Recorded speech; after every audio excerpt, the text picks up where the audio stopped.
कहानी की शुरुआत होती है अनु और आर्या की एक ऐसी प्रेम कहानी से जो देखने में तो बहुत खूबसूरत लगती है, मगर इसके पीछे कई राज दफन हैं।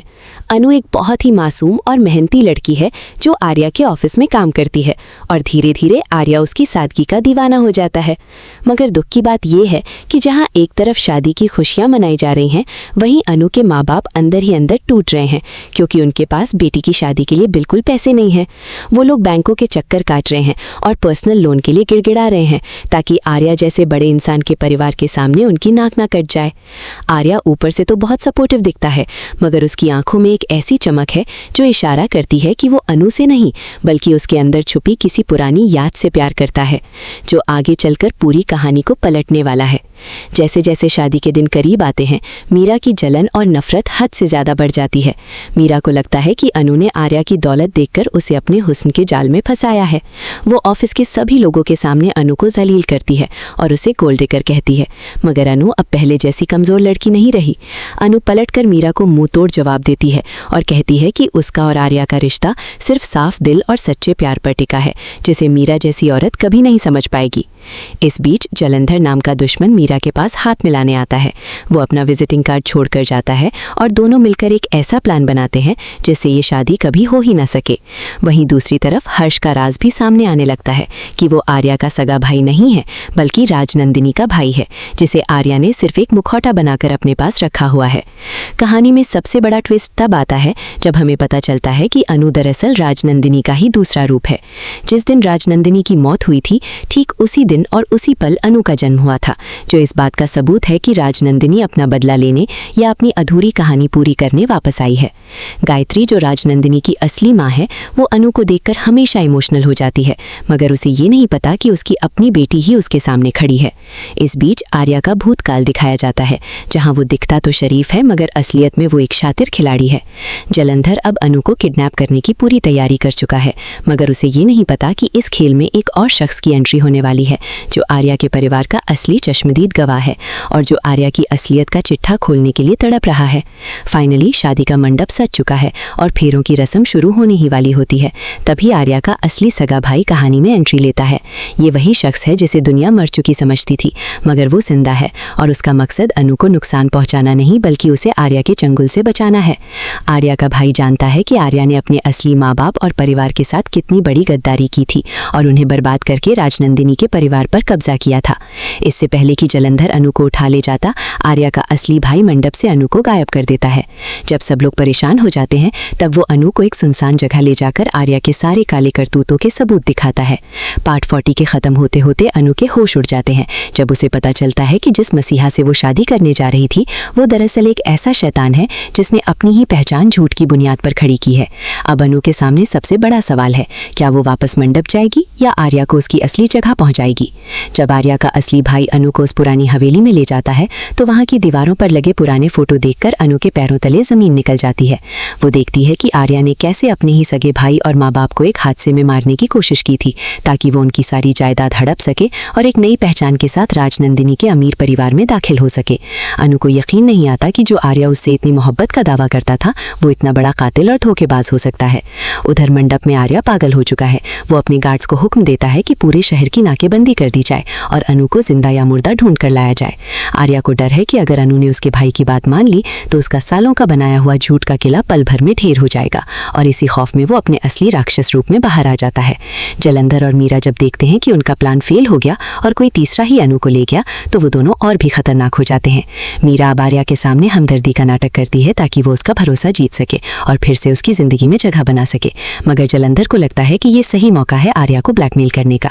इन दोनों को अब आर्या के उस पुराने राज का एक हिस्सा मिल जाता है जिससे वो आर्या को बर्बाद कर सकते हैं। कहानी में एक इमोशनल ट्विस्ट तब आता है जब गायत्री को एहसास होता है कि अनु के गायब होने में वही दुख है जो उसने राजनंदिनी के वक्त महसूस किया था।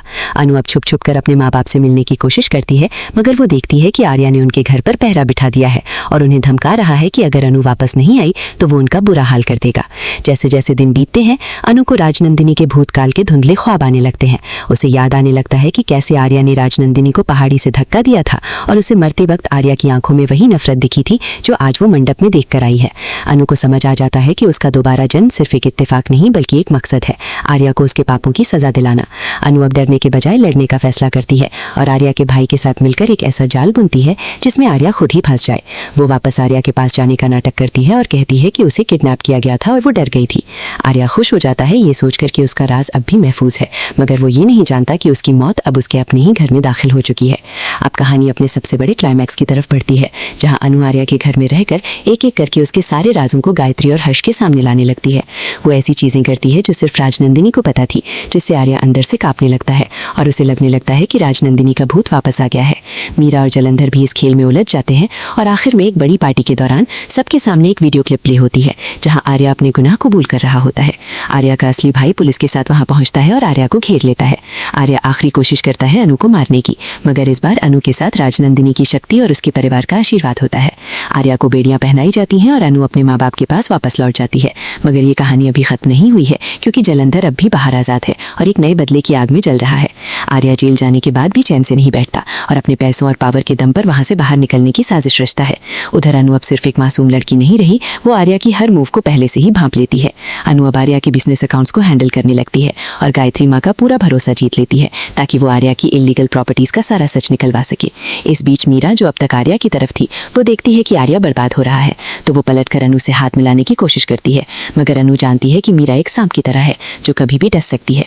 अनु एक ऐसी फेक डील प्लान करती है जिसमें आर्या जेल के अंदर से ही इन्वेस्ट करता है और अपना बचा खुचा पैसा भी गवा बैठता है। आर्या को जब पता चलता है कि उसे किसी और ने नहीं बल्कि वही मासूम अनु ने लूटा है, तो उसका गुस्सा सारी हदें पार कर जाता है। जलंधर, जो अब तक पर्दे के पीछे छुपा हुआ था, वो अब सामने आता है और अनु के माँ बाप को किडनैप कर लेता है। वो अनु को धमकी देता है कि अगर उसने आर्या के खिलाफ सारे सबूत वापस नहीं लिए और आर्या को जेल से बाहर नहीं निकाला तो वो उसके माँ बाप को मार डालेगा। अनु एक बड़ी धर्म संकट में फंस जाती है। तभी हर्ष, जो हमेशा से राजनंदिनी के लिए तड़पता था, वो अनु की मदद के लिए आगे आता है। हर्ष को एहसास होता है कि अनु ही उसकी बहन राजनंदिनी का रूप है। एक खतरनाक शूट आउट और एक्शन सीक्वेंस में हर्ष जलंधर के ठिकाने पर पहुंचता है। अनु के माँ बाप को बचाने के चक्कर में हर्ष को गोली लग जाती है, मगर मरते मरते वो जलंधर को पुलिस के हवाले कर देता है। हर्ष की ये कुर्बानी अनु को और भी मजबूत बना देती है और वो कसम खाती है कि अब वो आर्या को कभी जिंदा नहीं छोड़ेगी। आर्या एक बड़े दंगे का फायदा उठाकर जेल से फरार हो जाता है और अब वो एक घायल शेर की तरह है जो सिर्फ खून पीना चाहता है। वो अपना चेहरा बदलकर प्लास्टिक सर्जरी या डिस्गाइज शहर में वापस आता है और अनु के आसपास एक नए इंसान बनकर घूमने लगता है। अनु को लगता है कि सब कुछ ठीक हो गया है और वो राजनंदिनी के नाम पर एक चैरिटी फाउंडेशन शुरू करती है, मगर उसे हर वक्त ये महसूस होता है कि कोई उस पर नजर रख रहा है। आर्या ने अब अनु के घर के अंदर ही स्पाई कैमरे लगा दिए हैं और वो अनु की हर कमजोरी को ढूंढ रहा है। एक रात जब अनु अकेली होती है, आर्या उसके सामने आता है और उसे वही पुरानी पहाड़ी पर ले जाने की कोशिश करता है जहां उसने राजनंदिनी को मारा था। वो चाहता है कि राजनंदिनी की कहानी वही खत्म हो जहां से शुरू हुई थी। पहाड़ी के किनारे पर वही मंजर होता है, तेज हवाएं, बारिश और मौत का सन्नाटा। आर्या अनु का गला पकड़कर कहता है कि तुमने मुझसे सब कुछ छीन लिया, अब मैं तुम्हारी जान छीन लूंगा। मगर तभी अनु मुस्कुराती है और कहती है कि मैं अकेली नहीं आई हूँ आर्या। पीछे से आर्या का असली भाई, गायत्री माँ और पूरी पुलिस फोर्स निकल आती है। अनु ने दरअसल आर्या को ट्रैप करने के लिए खुद को खतरे में डाला था। आर्या चारों तरफ से घिर जाता है। वो भागने की कोशिश करता है मगर उसका पैर फिसलने लगता है। अनु उसका हाथ पकड़ती है, मगर तभी उसे राजनंदिनी की मौत का वो दर्दनाक सीन याद आता है। अनु उसका हाथ छोड़ देती है और आर्या वही मौत मरता है जो उसने राजनंदिनी को दी थी।